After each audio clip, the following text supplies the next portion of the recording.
प्रभाग क्रमांक 10 मध्ये शाइस्ता तन्वीर पठाण बाजी मारणार.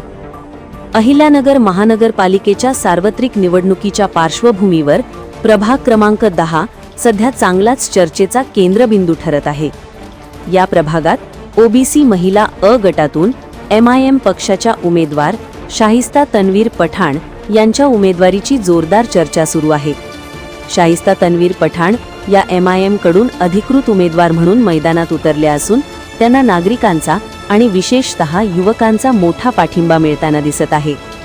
सामाजिक कार्य, स्थानिक प्रश्नांची जाण आणि थेट जनतेशी संवाद या मुद्द्यांमुळे शाइस्ता तन्वीर पठाण यांची उमेदवारी प्रभाग क्रमांक 10 मध्ये अधिक बळकट होत असल्याचे चित्र आहे. घराघरात होत असलेला प्रचार, नागरिकांशी थेट संवाद आणि तरुणांचा वाढता सहभाग यामुळे MIMच्या या उमेदवाराकडे मतदारांचे लक्ष केंद्रित झाले आहे. आता येत्या मतदानात प्रभाग क्रमांक 10 मध्ये शाइस्ता तन्वीर पठाण नागरिकांचा कौल आपल्या बाजूने वळवणार का, याकडे सर्वांचे लक्ष लागले आहे. Bureau report, ATV news.